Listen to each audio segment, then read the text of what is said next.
¿Alguna vez te has preguntado de dónde venimos? ¿Qué hay más allá de la oscuridad infinita del universo? ¿Qué sucede cuando el verbo, la palabra primordial, se convierte en carne? Imagina por un momento. En el principio solo existía vacío, pero entonces algo sucedió. Una chispa de luz emergió, el primer destello en el vasto e inexplorado cosmos. ¿Quién o qué generó esa luz? ¿Era un simple accidente o el comienzo de algo más grande, más divino, más trascendental? Este es el inicio de una historia que atraviesa el espacio, el tiempo y la vida misma. La historia de la verdad detrás de la crucifixión y la resurrección de Jesús. Un viaje que te llevará desde la creación del universo hasta el sacrificio en la cruz, un sacrificio que transformó la humanidad para siempre. Pero, ¿estamos listos para entender su verdadero significado? Acompáñanos mientras desvelamos las preguntas más profundas de la fe, la vida y la muerte. ¿Estás preparado para descubrir cómo un solo acto de amor puede cambiar el destino de todo un mundo? En el principio, antes que el tiempo mismo existiera, solo había silencio. Un silencio tan profundo que parecía que el universo entero aún no había sido concebido. Todo estaba vacío, suspendido en una quietud eterna, esperando el impulso de una fuerza que lo diera forma. En ese espacio de nada, el verbo emergió. No era una palabra simple, ni un sonido aislado, sino el principio de todo lo que fue, es y será. El verbo era con Dios, y el verbo era Dios. Desde el principio, Él estuvo allí, existiendo la unidad perfecta con el Creador, siendo la manifestación misma del pensamiento divino. Todo lo que existe vino a través de Él, y sin Él, nada de lo que fue creado habría existido. La luz, la vida, las estrellas, las montañas, el océano, la tierra. Todo existía a través del verbo, la chispa primordial que iluminaba el caos y lo transformaba en orden.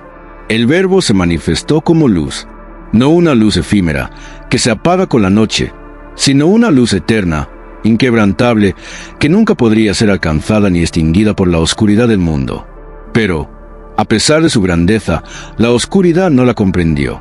El mundo estaba envuelto en tinieblas, en confusión y sufrimiento, y la luz del verbo parecía distante, inalcanzable para aquellos que vivían en la desesperación. Sin embargo, una figura se levantó en el horizonte, un hombre vestido de pieles, cuya voz resonaba en los desiertos y en las ciudades. Su nombre era Juan el Bautista. Él había sido llamado por la voluntad divina para ser el heraldo de la llegada de esa luz. «El que viene detrás de mí es más grande que yo», proclamaba. «Yo solo soy un testigo, pero Él es el Salvador del mundo». A lo largo de los valles y montañas de Judea, los pueblos comenzaban a llenar las orillas del río Jordán. Juan no solo predicaba la penitencia, sino que anunciaba el inminente arribo del ungido, el Mesías prometido. Sin embargo, las palabras de Juan eran incompletas por sí solas. Era solo una preparación para lo que estaba por llegar. Él no era el camino, solo el camino que señalaba hacia el verdadero camino. La multitud, cada vez más numerosa, se había congregado a orillas del río Jordán. Hombres y mujeres venían de todas partes para escuchar las palabras del profeta y, más importante aún, para ser sumergidos en las aguas del bautismo. Para muchos, el bautismo de Juan era solo un símbolo de purificación, una manera de prepararse para la venida de un reino prometido. Pero para algunos, las palabras de Juan despertaron algo más profundo. Aquellos que estaban más atentos al mensaje, que buscaban respuestas y querían conocer más, sentían que había algo más en juego. Algo grande estaba a punto de suceder. En medio de la multitud, un hombre se acercó lentamente a las aguas. Su rostro era sereno, pero sus ojos irradiaban una paz profunda. Juan lo observó detenidamente y, al reconocerlo, se apartó, mirando al cielo como si fuera un aviso.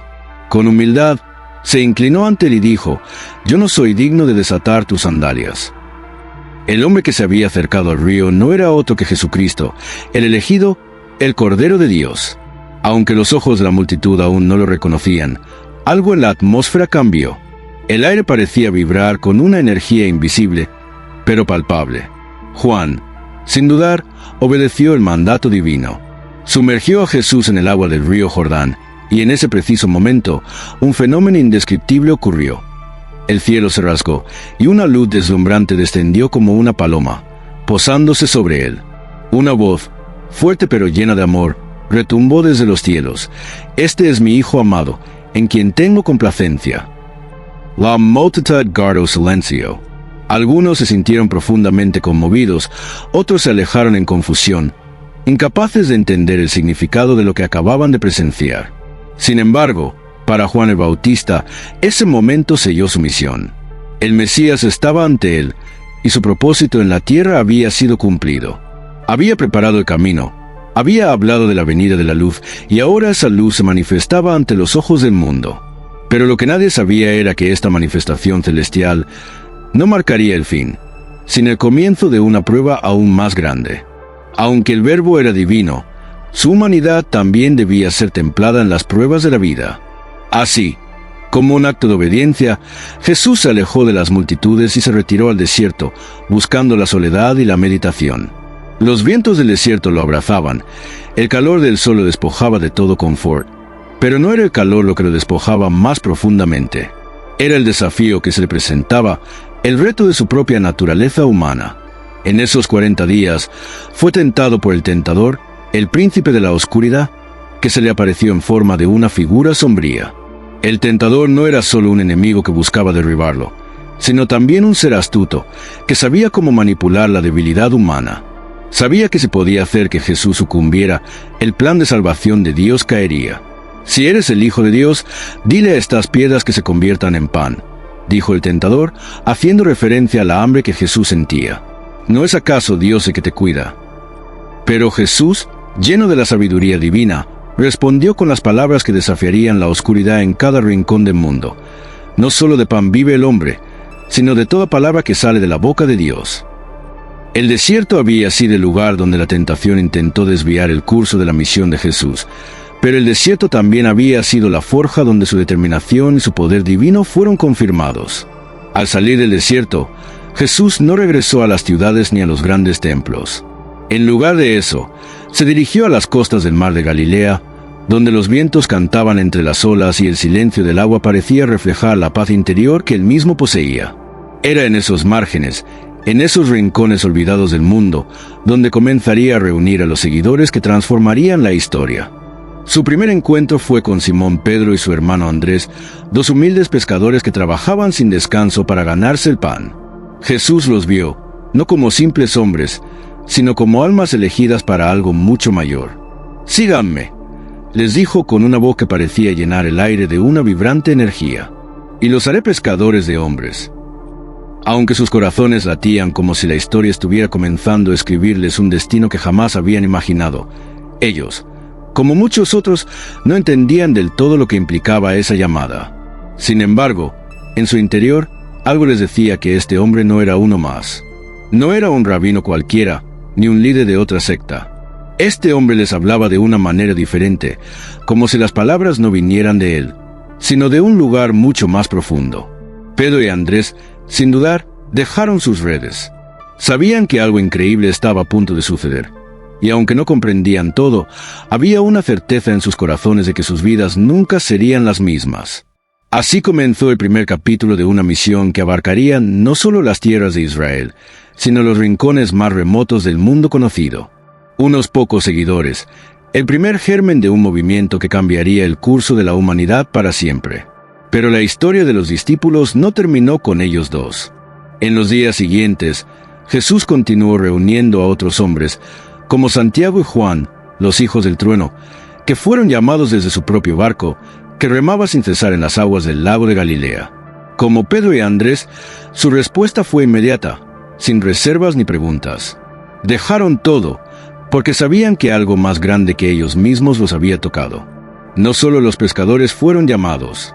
Jesús sabía que debía crear una comunidad diversa, con personas de distintas clases, orígenes y experiencias, para enseñar a la humanidad que en el reino de Dios no hay distinciones. En su caminar, Jesús también encontró a Mateo, un recaudador de impuestos, un hombre despreciado por muchos por su trabajo con los romanos. Pero a los ojos de Jesús, Mateo no era una víctima de su trabajo, sino una persona que podía transformar su vida para el bien del reino. La llamada a Mateo fue tan directa como la de los pescadores. «Sígueme», dijo, y Mateo no dudó. Abandonó su mesa de impuestos, su vida cómoda y bien establecida, y se unió al grupo. Con Mateo, Jesús mostró al mundo que el llamado de Dios no tenía límites, ni fronteras de justicia humana. Todos eran bienvenidos al reino de Dios, incluso aquellos que la sociedad había condenado. Pero la reunión de discípulos no se limitó solo a esos primeros hombres. Jesús, con su paciencia infinita, continuó recorriendo las aldeas y los pueblos, predicando el reino de los cielos, mientras enseñaba y sanaba a los enfermos. Cada sanación era un testimonio de su poder divino, una revelación de la compasión de Dios por los sufrimientos de su pueblo.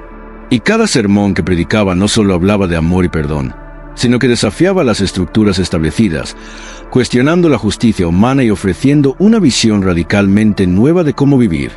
Los discípulos, aquellos primeros seguidores, comenzaron a comprender que no estaban simplemente siguiendo un hombre, sino que seguían el camino que los llevaría al encuentro con el reino de Dios en la tierra.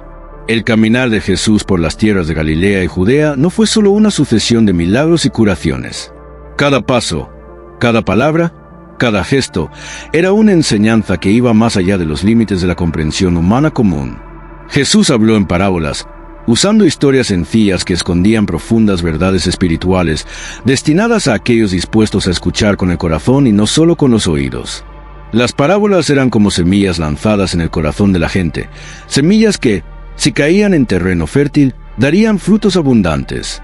Uno de los relatos más poderosos fue la parábola del sembrador, en la que Jesús comparaba la palabra de Dios con semillas que caen en diferentes tipos de suelo. Algunos la reciben con alegría, pero su fe no es profunda y se desvanece con las dificultades de la vida. Otros la rechazan de inmediato, como la semilla que cae sobre la roca. Pero aquellos que escuchan y comprenden la palabra, como la semilla que cae en tierra fértil, darán fruto al 100%. Esta parábola, aunque sencilla en su narrativa, era un llamado a la reflexión profunda sobre cómo las personas reciben el mensaje de Dios en sus corazones. ¿De qué sirve escuchar si no se está dispuesto a cambiar? Jesús estaba mostrando que la verdadera fe no era un acto externo, sino una transformación interna que comenzaba en el corazón. En otra de sus enseñanzas, Jesús les habló del reino de los cielos, describiéndolo no como un lugar distante, sino como algo presente entre ellos. El reino de los cielos está entre ustedes, dijo, desafiando las nociones preconcebidas de que el reino de Dios solo se encontraría en el futuro, en el fin de los tiempos. Jesús les enseñó que, al seguir sus palabras y ejemplos, el reino de Dios podría comenzar a manifestarse en sus vidas cotidianas. En cada acto de amor, de perdón, en cada mirada compasiva, el reino se hacía presente. Este reino no era de poder terrenal ni de riquezas materiales, sino de justicia, paz y sobre todo, amor incondicional.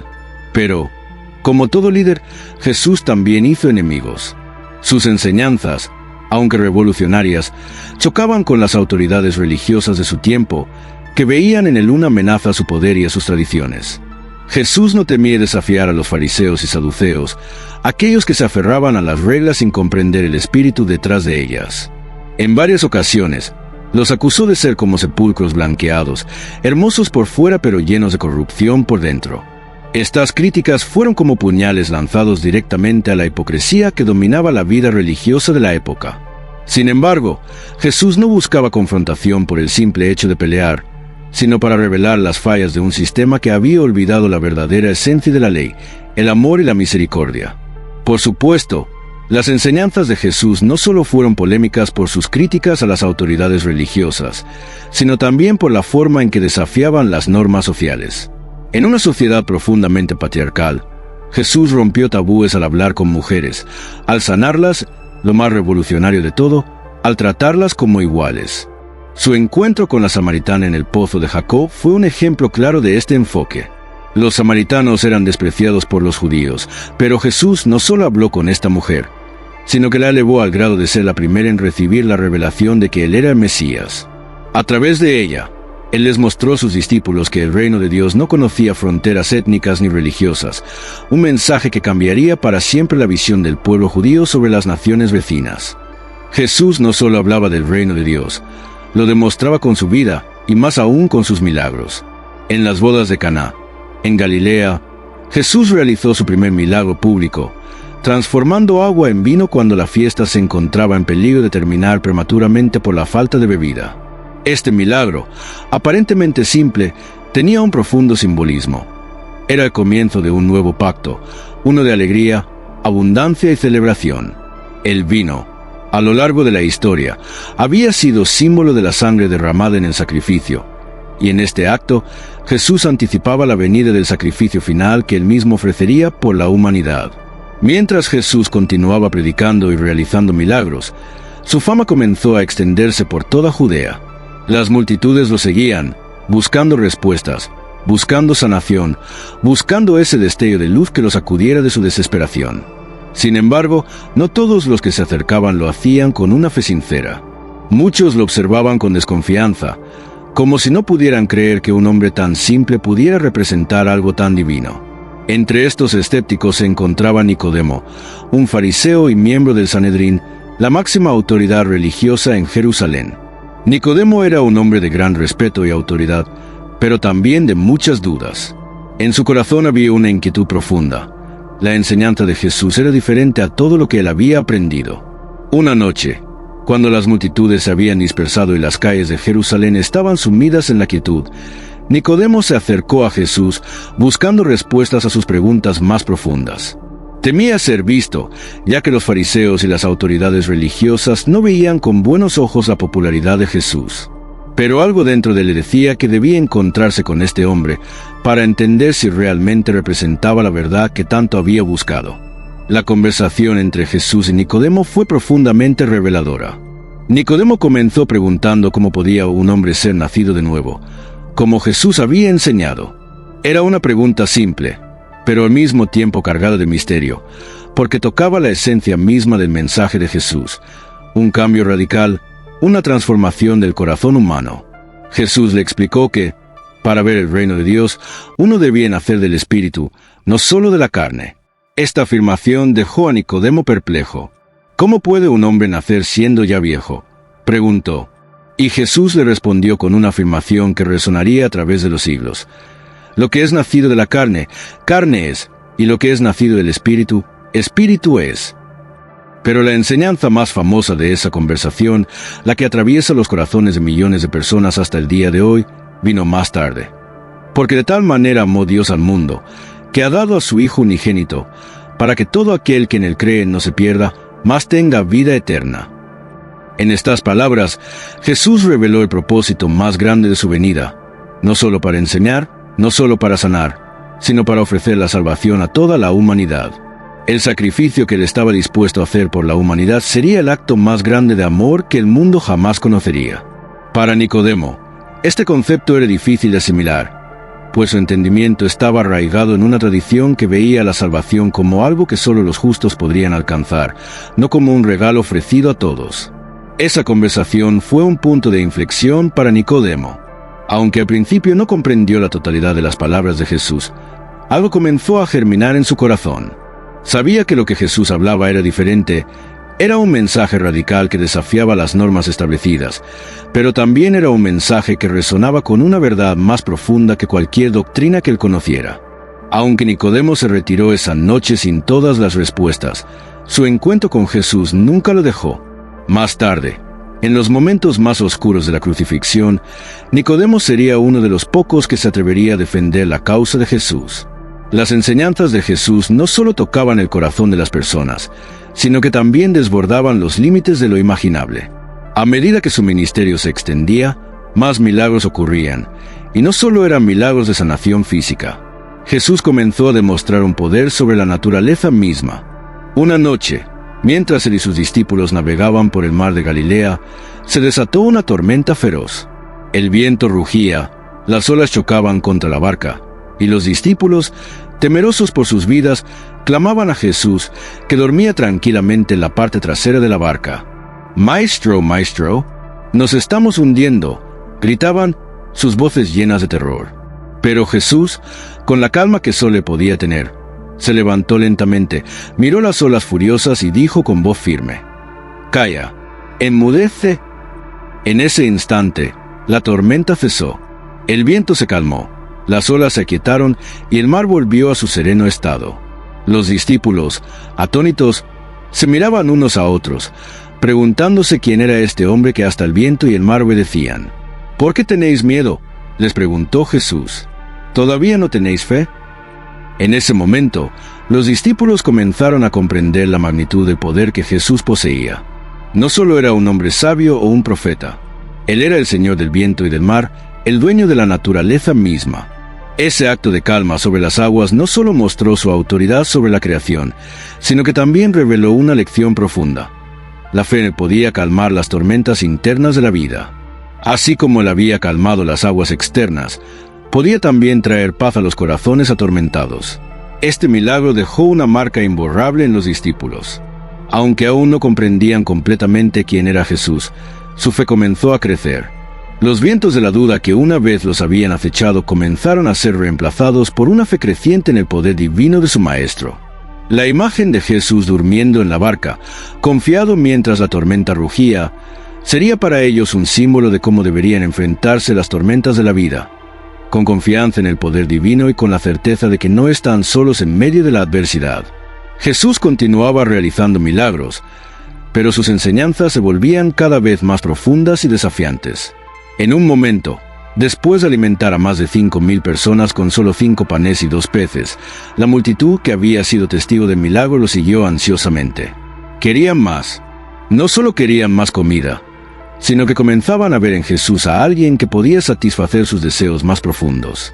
Pero Jesús, al darse cuenta de que muchos lo seguían solo por lo que podían obtener de él, comenzó a hablarles de una verdad más difícil de digerir. «Yo soy el pan de vida», les dijo. «El que viene a mí no tendrá hambre, y el que cree en mí no tendrá sed jamás». Con estas palabras, Jesús desafiaba las expectativas de la multitud. Él no venía solo a satisfacer sus necesidades físicas, sino a ofrecerles algo mucho más grande, el pan espiritual que daba vida eterna. Les hablaba del pan del cielo, un alimento que no se podía comprar ni ganar a través de esfuerzos humanos, sino que solo se podía recibir a través de la fe en él. Esta enseñanza desconcertó a muchos. ¿Cómo podía un hombre ser el pan de vida? ¿Cómo podía alguien comer su carne y beber su sangre? Muchos de los que lo seguían comenzaron a murmurar, incapaces de comprender lo que Jesús estaba diciendo. Incluso algunos de sus discípulos más cercanos se sintieron desconcertados. Pero Jesús no suavizó su mensaje. «Si no coméis la carne del Hijo del Hombre y no bebéis su sangre, no tenéis vida en vosotros». Estas palabras, aunque difíciles de entender, eran un anuncio anticipado del sacrificio que él haría en la cruz, cuando su cuerpo sería partido y su sangre derramada por la salvación del mundo.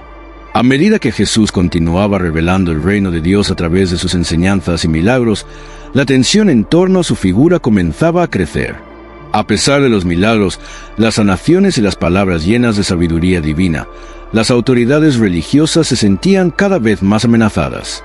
Sin embargo, Jesús seguía adelante, sin temer las críticas ni la persecución que se avecinaba. Su misión no se limitaba a hacer milagros, sino a demostrar el poder de Dios en todos los aspectos de la vida humana. Un día, llegó la noticia de que su amigo Lázaro, de Betania, estaba gravemente enfermo. María y Marta, las hermanas de Lázaro, enviaron a alguien a avisarle a Jesús, con la esperanza de que pudiera sanar a su hermano. Pero Jesús, al recibir el mensaje, no se apresuró a ir. En lugar de salir inmediatamente, permaneció donde estaba durante 2 días más. A los discípulos les sorprendió su decisión, ya que sabían del amor que Jesús sentía por Lázaro. Jesús les explicó que su retraso era para que la gloria de Dios se manifestara en la resurrección de Lázaro, y que ésta sería una señal de su poder y divinidad. Cuando finalmente llegó a Betania, Lázaro ya había muerto y llevaba 4 días en su tumba. Al ver el dolor de María y Marta, Jesús se conmovió profundamente. Fue en ese momento cuando, ante la tumba de su amigo, Jesús pronunció aquellas palabras que resonaron a través de los siglos.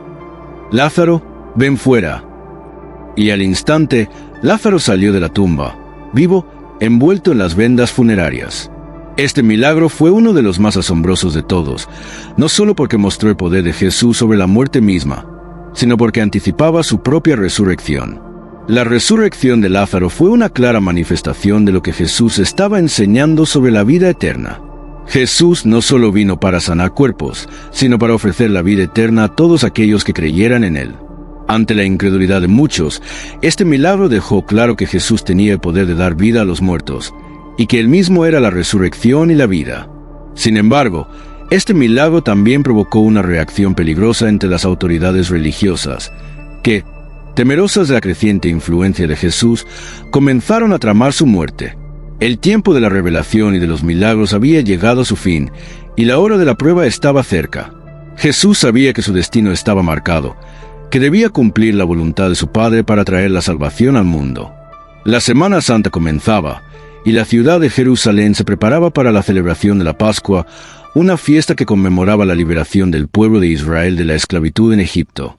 Jesús, sabiendo que su sacrificio estaba cerca, quería compartir un último momento con sus discípulos. Así, se preparó para la última cena. En esa noche, Jesús se reunió con los 12 discípulos en un aposento alto. La atmósfera estaba cargada de emoción, pues todos sabían que algo importante iba a suceder. Jesús, como siempre, comenzó a servirles, y en un gesto que dejó a todos asombrados, comenzó a lavarles los pies, un acto de humildad que no se esperaba de un maestro hacia sus discípulos.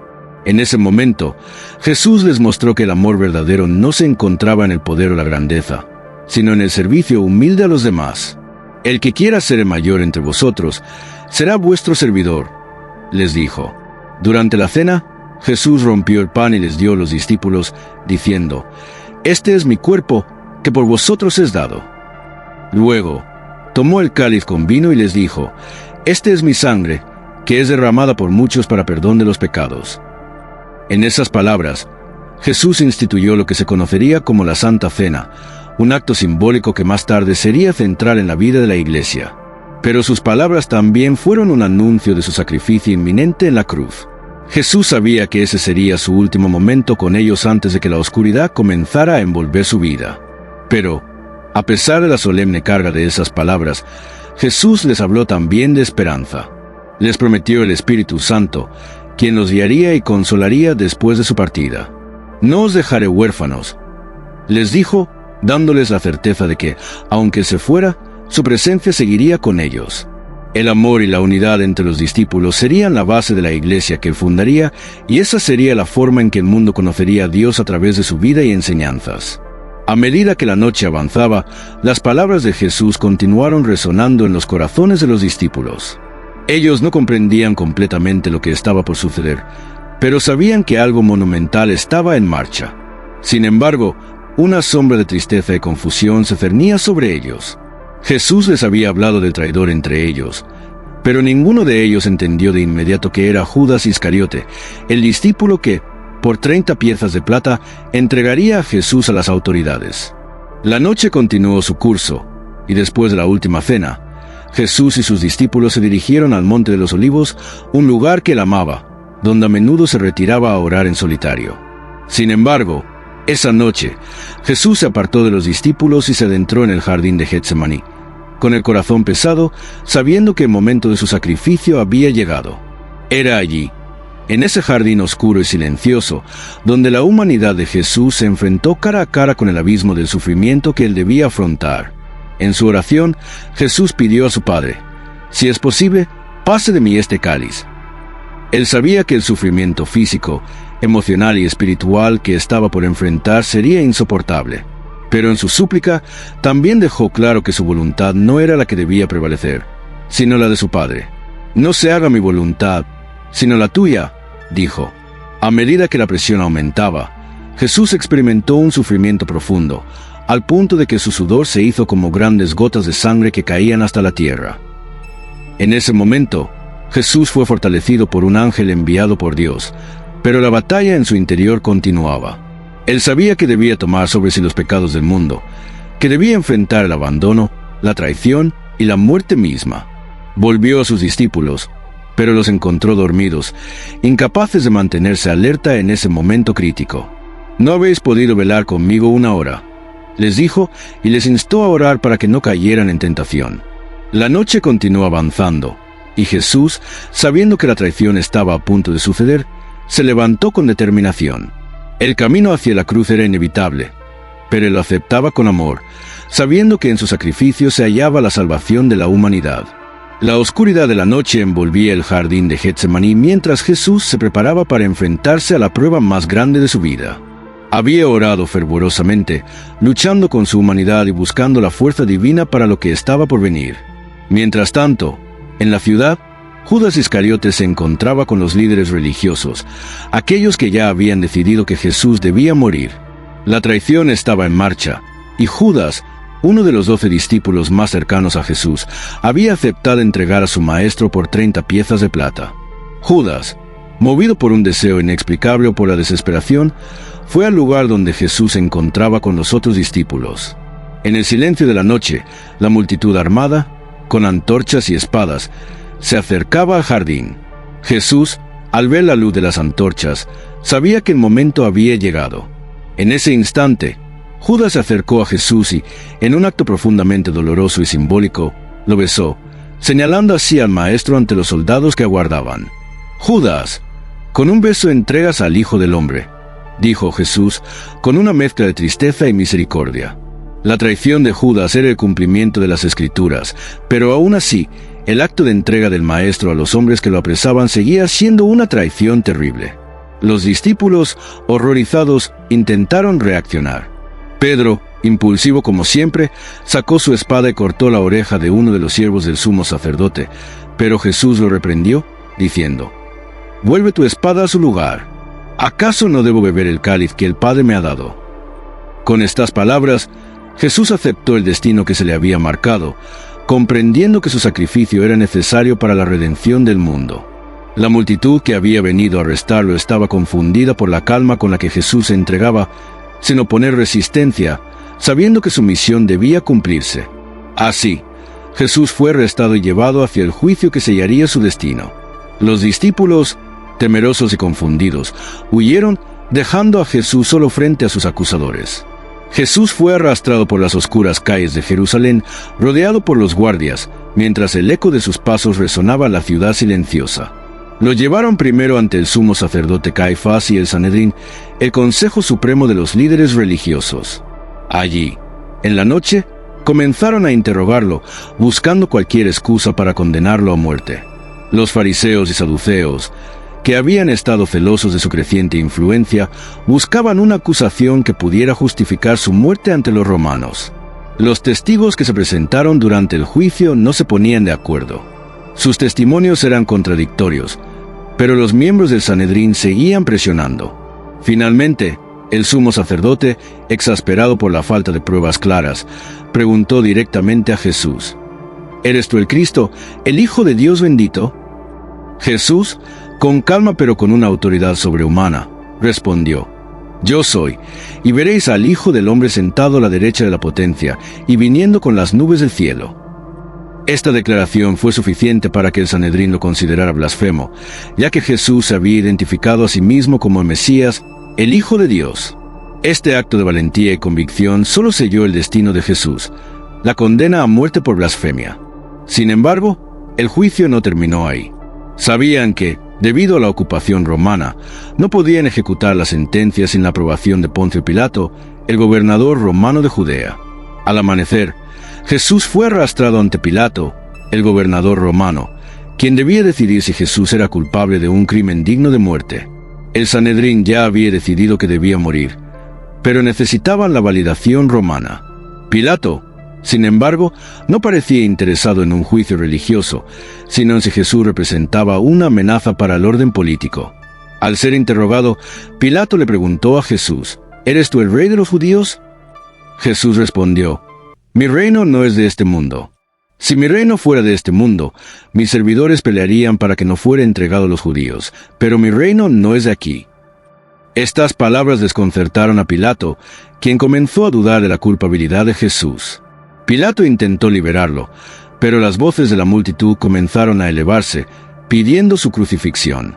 Finalmente, en un acto de desesperación por evitar un levantamiento, Pilato cedió a las presiones de la multitud y ordenó que Jesús fuera azotado y crucificado. Antes de la condena, Pilato ofreció liberar a un prisionero como parte de la tradición pascual. Al pueblo se le dio la opción de liberar a Jesús o a Barrabás, un notorio criminal. Para sorpresa de Pilato, la multitud clamó por Barrabás, rechazando a Jesús. Este momento marcó el punto más bajo de la historia de la humanidad. El Mesías, el Salvador prometido, era rechazado por su propio pueblo. Jesús fue entonces azotado cruelmente y se le impuso una corona de espinas, una burla de su afirmación como rey. En ese momento, el dolor físico de Jesús era inmenso, pero el sufrimiento espiritual de ser rechazado por aquellos que vino a salvar fue aún más profundo. Jesús, sangrante y agotado, fue forzado a cargar la cruz a través de las polvorientas calles de Jerusalén. La multitud que antes lo había seguido con admiración ahora lo observaba con indiferencia, algunos con burlas, otros con odio. Jesús cayó varias veces bajo el peso de la cruz, pero no se detuvo. La cruz era el instrumento de muerte más brutal del Imperio Romano, y su camino hacia el Gólgota, el lugar de la calavera, era un viaje doloroso y lleno de sufrimiento. Mientras Jesús caminaba, la multitud comenzaba a murmurar y a gritar. Pero entre la multitud, algunos ojos lloraban. María, su madre, se encontraba entre los que lo observaban desde la distancia. Ella, como madre, no podía comprender la magnitud del sacrificio que su hijo estaba por hacer, pero en su corazón sabía que el dolor que él experimentaba era el precio de la redención del mundo. Jesús, al ver a su madre, le dirigió unas palabras llenas de amor y consuelo, aún en medio de su dolor.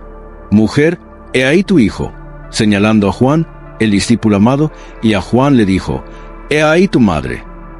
Con este gesto, Jesús aseguraba que su madre no quedaría desamparada y también mostraba la nueva comunidad que él estaba formando, un cuerpo unido en Cristo. El camino hacia el Gólgota continuó bajo la mirada de una multitud que observaba el sufrimiento de Jesús, aunque pocos comprendían el significado profundo de lo que estaba sucediendo. Jesús, agotado, debilitado por los azotes y la carga de la cruz, finalmente llegó al lugar donde sería crucificado. Allí, lo tendieron sobre la cruz, y los soldados clavaron sus manos y pies con clavos gruesos, mientras él, sin decir una palabra de queja, soportaba el dolor insoportable de ser fijado al madero. La crucifixión era un castigo reservado para los criminales más peligrosos, aquellos que el Imperio Romano consideraba una amenaza. Era una muerte lenta y cruel, diseñada para ser un espectáculo de terror y humillación. Jesús, el hombre sin pecado, el Salvador del mundo, estaba siendo tratado como el peor de los criminales. Mientras él sufría, los soldados lo despojaron de su ropa y lanzaron suertes para ver quién se quedaría con su manto. No sabían que, en ese momento, cumplían una profecía antigua, escrita en los Salmos, que decía, «Se repartieron entre sí mis ropas y sobre mi vestidura echaron suertes».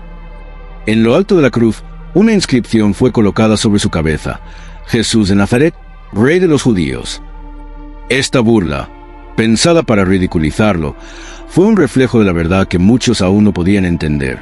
Jesús era, en efecto, el Rey, pero su reino no era de este mundo. Mientras él colgaba allí, con su cuerpo destrozado, las voces de los que pasaban lo injuriaban, diciendo, «Si eres el Hijo de Dios, desciende de la cruz». Incluso los dos criminales que estaban crucificados junto a él se burlaban de él. Sin embargo, en medio de su sufrimiento, Jesús mostró una compasión que solo Dios podía ofrecer. Con una de las últimas fuerzas que le quedaban, Jesús miró a aquellos que lo habían crucificado y con un corazón lleno de amor, pronunció las palabras más sorprendentes. «Padre, perdónalos porque no saben lo que hacen». Esta oración, pronunciada en el momento más oscuro de la historia, es un testamento del amor incondicional de Dios, un amor que no tiene límites y que no conoce fronteras. En sus últimas horas, Jesús no solo aceptó su sufrimiento, sino que oró por el perdón de aquellos que lo habían causado. La cruz, que había sido un símbolo de humillación y muerte, se convirtió en un símbolo de esperanza y redención. A través de este sacrificio, Jesús estaba tomando sobre sí los pecados de toda la humanidad, ofreciendo la salvación a todos los que creyeran en él. Aunque sus seguidores más cercanos se sentían perdidos y abatidos, la cruz representaba la victoria sobre el pecado y la muerte. Las horas pasaban lentamente mientras Jesús colgaba en la cruz, su cuerpo agotado y su alma luchando con la realidad de la separación que estaba a punto de experimentar de su Padre Celestial. A medida que el sol comenzaba a ponerse, el cielo se oscureció en un fenómeno sobrenatural. La tierra tembló y el velo del templo, que separaba el lugar más sagrado del mundo del pueblo, se rasgó en dos de arriba a abajo. Este evento, aparentemente natural, tenía un profundo simbolismo. La separación entre Dios y la humanidad se estaba deshaciendo gracias al sacrificio de Jesús. En su último aliento, Jesús gritó con una voz potente, «Padre, en tus manos encomiendo mi espíritu». Estas palabras, llenas de confianza, marcaron el momento final de su vida terrenal. Con esas palabras, Jesús entregó su vida a Dios, completando la misión para la cual había venido al mundo. Él había vencido la muerte, tomando sobre sí los pecados del mundo y ofreciéndose como el Cordero perfecto, cuyo sacrificio reconciliaría a la humanidad con Dios. El soldado romano que estaba cerca de la cruz, al ver cómo Jesús murió con tal dignidad, exclamó: «Verdaderamente, este hombre era el Hijo de Dios». Este reconocimiento, aunque pronunciado por un extranjero, fue un testimonio de la verdad que muchos de los seguidores de Jesús aún no comprendían. Su muerte no era el final, sino el cumplimiento de las promesas divinas. Mientras tanto, sus seguidores, aterrados y confundidos, comenzaban a dispersarse. Los discípulos no sabían qué hacer, ni cómo reaccionar ante la muerte de su maestro. El miedo y la tristeza los envolvieron, pues sentían que todo lo que habían vivido junto a Jesús había llegado a su fin. Sin embargo, en el corazón de la tragedia, algo grande estaba a punto de suceder. La muerte de Jesús no era el final de la historia, era solo el principio de una nueva era. La cruz, que representaba el castigo y la derrota, se convertiría en el símbolo de la victoria de Dios sobre el mal y la muerte. Después de la muerte de Jesús, un hombre llamado José de Arimatea, un miembro del Sanedrín que secretamente había sido un discípulo de Jesús, se acercó a Pilato para pedir el cuerpo de Jesús. Pilato, sorprendido de que ya estuviera muerto, le permitió tomarlo. José, junto con Nicodemo, quien también había comenzado a creer en Jesús, preparó el cuerpo de Jesús para el entierro. Lo envolvieron en una sábana limpia y lo colocaron en un sepulcro nuevo, cavado en una roca, un sepulcro que nunca había sido utilizado. Este sepulcro, ubicado en un huerto cercano, fue sellado con una gran piedra. Los líderes religiosos, preocupados por el hecho de que Jesús había predicho su resurrección, pidieron a Pilato que colocara una guardia para vigilar el sepulcro. Ellos temían que los discípulos robaran el cuerpo y afirmaran que Jesús había resucitado. Pilato accedió, y una guardia de soldados romanos fue colocada frente al sepulcro. La oscuridad de la muerte había caído sobre los seguidores de Jesús. Las esperanzas que habían tenido de un reino terrenal se desvanecían, y el miedo y la confusión los envolvían. Pero en esa oscuridad, una semilla de esperanza comenzaba a germinar. La historia de Jesús no terminaría con su muerte, sino que esta sería la antesala de la victoria más grande que el mundo jamás conocería. El tercer día después de la crucifixión, cuando todo parecía perdido, algo increíble ocurrió. Al amanecer, unas mujeres, entre ellas María Magdalena, se dirigían al sepulcro para ungir el cuerpo de Jesús con especias. Mientras caminaban hacia el lugar, la tierra comenzó a temblar nuevamente. Un ángel del Señor descendió del cielo, removió la piedra que sellaba la entrada al sepulcro y se sentó sobre ella. Su aspecto era tan resplandeciente que los soldados que vigilaban el sepulcro cayeron aterrados como muertos. El ángel, con voz suave pero llena de poder, les dijo a las mujeres: «No tengáis miedo, porque sé que buscáis a Jesús, el que fue crucificado. No está aquí, ha resucitado, como dijo. Venid, ved el lugar donde fue puesto». Las mujeres, llenas de asombro y alegría, corrieron rápidamente a contarles a los discípulos que Jesús había resucitado de entre los muertos. Mientras las mujeres corrían para anunciar la resurrección de Jesús, dos de los discípulos, Cleofas y su compañero, caminaban con tristeza hacia el pueblo de Maús, ubicado a unos 7 kilómetros de Jerusalén. Estaban confundidos, desconcertados y llenos de dolor por lo sucedido.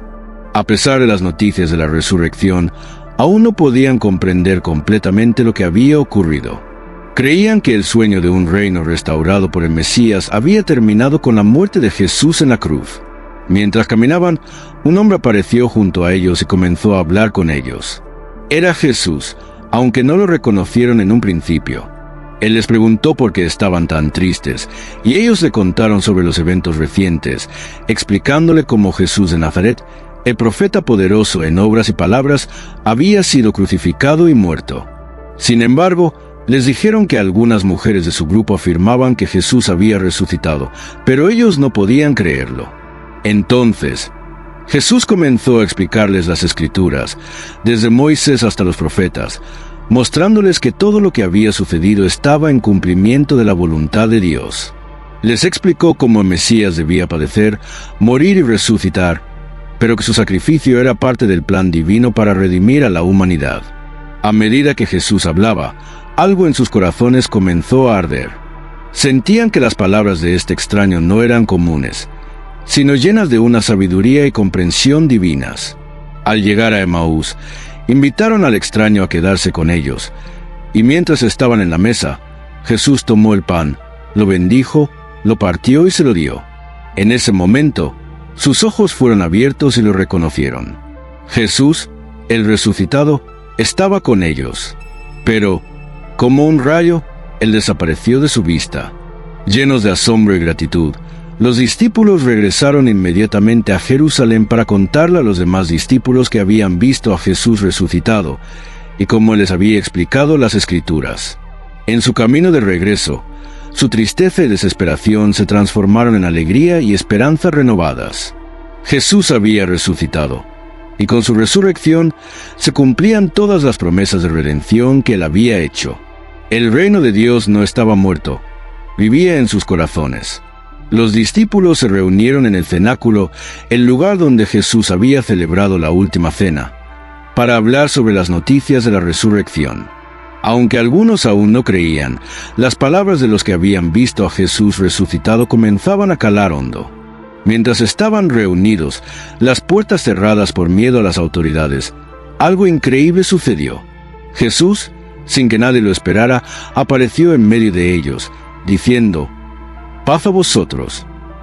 Los discípulos, asombrados y temerosos, no podían creer lo que veían. Pensaban que era un espíritu. Pero Jesús les mostró las marcas de los clavos en sus manos y pies, y les pidió que lo tocaran para ver que realmente era Él, en carne y hueso. «Mirad mis manos y mis pies, soy yo mismo», dijo. «No seáis incrédulos, sino creyentes». Luego, para confirmar aún más su resurrección, les pidió algo de comer, y ellos le dieron un trozo de pescado. Jesús lo tomó y comió ante ellos, demostrando que no era un espíritu, sino el Jesús resucitado, el mismo que había sido crucificado. En ese momento, Jesús les abrió el entendimiento, para que comprendieran las Escrituras. Les explicó cómo todo lo que había sucedido, su muerte y resurrección, era el cumplimiento de lo que los profetas habían dicho. Les dijo que debían ir a todo el mundo y predicar el arrepentimiento y el perdón de los pecados en su nombre, comenzando en Jerusalén. «Y yo os envío la promesa de mi Padre», añadió, refiriéndose al Espíritu Santo, quien los capacitaría para llevar a cabo esta misión. Los discípulos, ahora llenos de asombro y convicción, sabían que la misión que Jesús les había encomendado era más grande de lo que jamás habrían imaginado. No solo debían ser testigos de su resurrección, sino también llevar su mensaje a todos los rincones del mundo. Jesús les dio la autoridad para hacerlo, y su presencia les dio la paz que tanto necesitaban para enfrentar los desafíos que vendrían. Después de pasar varias semanas con sus discípulos, enseñándoles y fortaleciéndolos, llegó el momento de la ascensión de Jesús al cielo. En el Monte de los Olivos, Él se reunió con los discípulos una vez más. Les dio instrucciones claras. No debían alejarse de Jerusalén, sino esperar la promesa del Espíritu Santo, quien los capacitaría para ser sus testigos en todo el mundo. Jesús les dijo: «Pero recibiréis poder cuando haya venido sobre vosotros el Espíritu Santo, y me seréis testigos en Jerusalén, en toda Judea, en Samaria y hasta los últimos de la tierra». Mientras les hablaba, algo asombroso sucedió. Jesús comenzó a elevarse hacia el cielo, y una nube lo cubrió, desapareciendo de su vista. Los discípulos, estupefactos y mirando al cielo, no podían creer lo que acababan de presenciar. De repente, 2 ángeles se les aparecieron y les dijeron: «Varones Galileos, ¿por qué estáis mirando al cielo? Este mismo Jesús, que ha sido tomado de vosotros al cielo, así vendrá como le habéis visto ir al cielo». Este momento marcó el final de la vida terrenal de Jesús, pero no el final de su obra. La ascensión de Jesús fue una confirmación de su naturaleza divina y de que su misión no terminaba con su muerte y resurrección, sino que Él estaba ascendiendo al Padre para preparar un lugar para todos los que creen en Él. La promesa de su regreso, como dijo el ángel, sería la esperanza que los discípulos llevarían consigo en los años venideros. Después de la ascensión, Los discípulos regresaron a Jerusalén, obedeciendo las instrucciones de Jesús de esperar la llegada del Espíritu Santo. Se reunieron en un aposento alto, donde oraron, adoraron y esperaron. Durante 10 días, permanecieron en constante oración, unánimes, buscando la presencia de Dios. Finalmente, llegó el día de Pentecostés, cuando, como Jesús había prometido, el Espíritu Santo descendió sobre ellos en forma de lenguas de fuego. Todos los discípulos fueron llenos del Espíritu Santo y comenzaron a hablar en otras lenguas, como el Espíritu les daba que hablasen.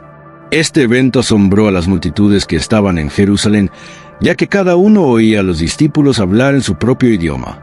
Este fue el momento en que la Iglesia de Cristo comenzó a crecer de manera explosiva, cuando los discípulos comenzaron a predicar el Evangelio con poder, sanando a los enfermos, resucitando a los muertos y llevando el mensaje de Jesús a todos los rincones del mundo conocido.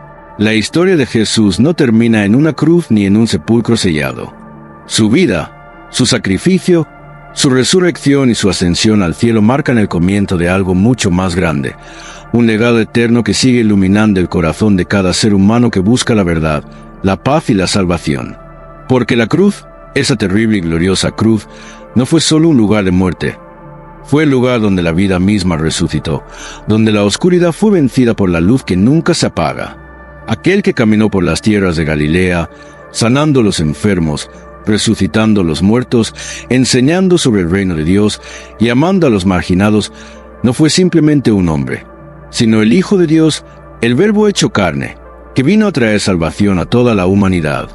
Su sacrificio no fue solo una parte de una historia antigua, sino el punto culminante de un plan divino que ha alcanzado todas las generaciones, un sacrificio por cada alma que alguna vez existirá.